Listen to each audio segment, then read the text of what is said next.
पहली कविता का शीर्षक है माँ की वो रसोई। इस कविता से आपको अपना बचपन याद आ जाएगा। और दूसरी कविता का कोई शीर्षक नहीं है, तो मैं शुरू करता हूँ। मेरी माँ की वो रसोई, जिसको हम किचन नहीं चौका कहते थे। माँ बनाती थी खाना और हम उसके आसपास रहते थे। माँ ने उस 4x4 के कोने को बड़े सलीके से सजाया था। कुछ पत्थर और कुछ तख्ते जुगाड़ कर एक मॉड्यूलर किचन बनाया था। माँ की उस रसोई में खाने के साथ प्यार भी पकता था। कोई नहीं जाता था दर से खाली, वो चूल्हा सबका पेट भरता था। माँ कभी भी बिन नहाए रसोई में नहीं जाती थी। कितनी भी सर्दी हो गहरी, माँ सबसे पहले उठ जाती थी। जो भी पकता था रसोई में, माँ भगवान का भोग लगाती थी। फिर कहीं जाकर हमारी बारी आती थी। उस सादे खाने में प्रसाद सा स्वाद होता था। पकता था जो भी, बहुत ज्यादा उसमें प्यार होता था। पहली रोटी गाय की, दूसरे कुत्ते के नाम की बनती थी। कहीं कोई याचक आ गया द्वारे, ये सोच कुछ रोटियां बेनाम भी पकती थी। रसोई के उन चंद डिब्बों और थैलों में न जाने कितनी जगह होती थी। भरे रहते थे सारे डिब्बे, चाहे कोई भी मंदी होती थी। कुछ डिब्बे मौके के कुछ डिब्बे चौके के मेहमानों के आने पर ही खुलते थे। और हम सारे के सारे रोज उन डिब्बों के इर्द गिर्द ही मिलते थे। हर त्योहार करता था इंतजार। हर बात कुछ खास होती थी। कभी मट्ठी, कभी गुजिया, कभी घेवर की मिठास होती थी। माँ सबको गरम खाना खिलाकर खुद सारा काम करके आखिर में खाना खाती थी। सबको परोसती थी ताजा खाना। उसके हिस्से अक्सर बासी रोटी ही आती थी। बहुत कुछ बदला माँ के उस चौके में। चूल्हा, स्टोव, फिर गैस आ गई। डिबरी लालटेन हट गई सारी। और फिर रोशन करने वाली ट्यूबलाइट आ गई। नहीं बदला तो माँ के हाथों का वो अनमोल स्वाद। वो अब भी उतना ही बेहिसाब होता है। कोई नहीं दूर तक मुकाबले में उस स्वाद के, जो संसार में सबसे अनोखा और लाजवाब होता है। अब भी अक्सर माँ का वो पुराना चौका बहुत याद आता है। अजीब सा सुकून भरा एहसास होता है। मुंह और आंख दोनों में पानी आ जाता है। मेरी माँ की वो रसोई, जिसको हम किचन नहीं चौका कहते थे। माँ बनाती थी खाना और हम उसके आसपास रहते थे। क्या बात है, क्या बात है राकेश जी, मजा आ गया। Thank you. Thank you. आपने पुराने दिन याद करवा दिए, बचपन बचपन याद दिला दिया। Thank you Rajesh. और अब मैं दूसरी कविता शुरू करता हूँ।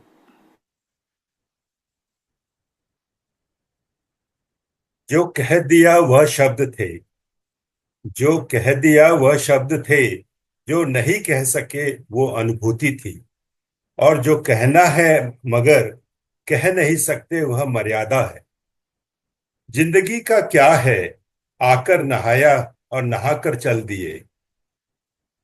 बात पर गौर करना, पत्तों से होती है कई रिश्तों की उम्र। आज हरे, कल सूखे, क्यों न हम जड़ों से रिश्ते निभाना सीखें। रिश्तों को निभाने के लिए कभी अंधा, कभी गूंगा और कभी बहरा होना ही पड़ता है। बरसात गिरी और कानों में इतना कह गई कि गर्मी हमेशा किसी की भी नहीं रहती। नसीहत नर्म लफ्जे में ही अच्छी लगती है, क्योंकि दस्तक का मकसद दरवाजा खुलवाना होता है, तोड़ना नहीं। घमंड किसी का भी नहीं रहा। टूटने से पहले गुल्लक को भी लगता है कि सारे पैसे उसी के हैं। जिस बात पर कोई मुस्कुरा दे, बात बस वही खूबसूरत है। थमती नहीं जिंदगी कभी किसी के बिना, मगर यह गुजरती भी नहीं अपनों के बिना। Thank you.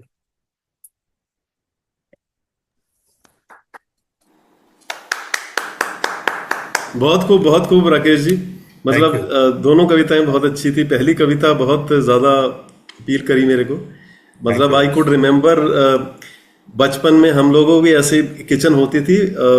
उसके अंदर अंगीठी अंगीठी पे बना करता था खाना। तो शाम को जब अंगीठी कोयले और वो उपले वगैरह लगाकर बनती थी, उसके बाद ही डिनर तैयार होता था। And we use to sit in the queue, मतलब हम लोग ना वहां पर ही किचन के अंदर ही बैठ के खाना परोसा, एक बार ही परोसा जाता, सब एक साथ बैठ के खाया करते थे। कोई डाइनिंग टेबल वगैरह ऐसा कुछ नहीं होता था। तो नीचे एक इसको कहते हैं दरी वगैरह पे बैठ के हम लोग सारे एक साथ, उस टाइम पे खाना वो बन जाता था, सब्जी और फुलके एक साथ एक एक करके ना बनाया, गरम गरम फुलके सबकी थालियों में डालते थे। सो आई कुड रिमेम्बर दैट। और बाकी तो माँ की तो याद करवा दी आपने। बहुत थैंक बहुत यू। ही अच्छा सुना है Rakesh ji, thank you so much. Thank you Rajesh. Poonam. तो फर्स्ट वाले तो फुल नॉस्टैल्जिया फीलिंग आ गई। कोई एक साथ मतलब अंगीठी और वैसा नहीं, बट हाँ, चूल्हे के आसपास डेफिनेटली, जहां भी मम्मा गैस के स्टोव के पास किधर भी खाना बनाती थी, we used to be there. Gujiya, ghevar, everything as festive festive. और बहुत अच्छी मेमोरीज आपने याद दिलाई पुराने टाइम की। सेकंड वाली थोड़ी सी मतलब इसका वो नहीं है, कुछ भी टाइटल वगैरह नहीं है, हाँ, राइट? शीर्षक नहीं। शीर्षक नहीं है, पर अच्छी अच्छी थी वो भी, सेइंग दैट सबका टाइम होता है with you, which comes and goes. Right. Wonderful, thank you Rakesh ji.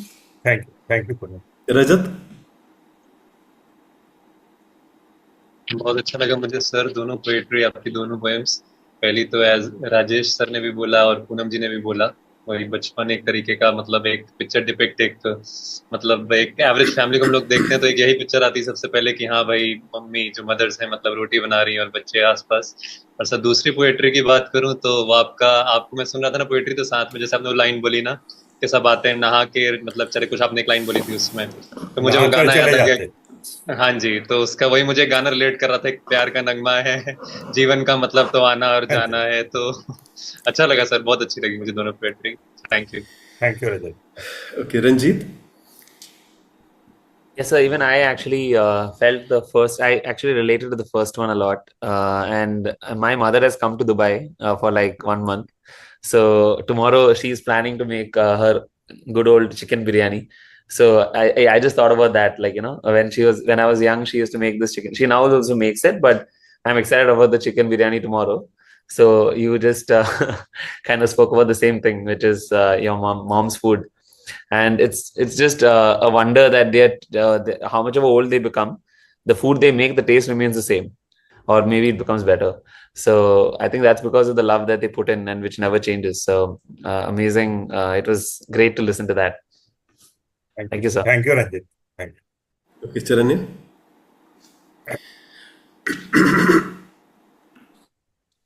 Beautiful, Rakeshi. Like everyone said, the first one I could relate more and understand well.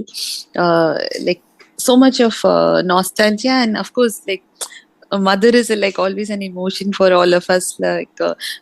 We go by what she did and all that, but it means so much. Like there's not a day which goes without reminding you, whether you're far away or whatever, how much ever you grow.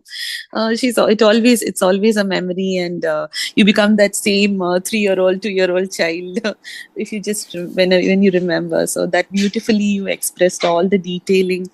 And the second one also is beautiful. Whatever gist of concise of what I could get, like sometimes you have to enjoy, like if there is only light, like if there's darkness, then you enjoy the light. So everything is like has its own coming and going. You enjoy it.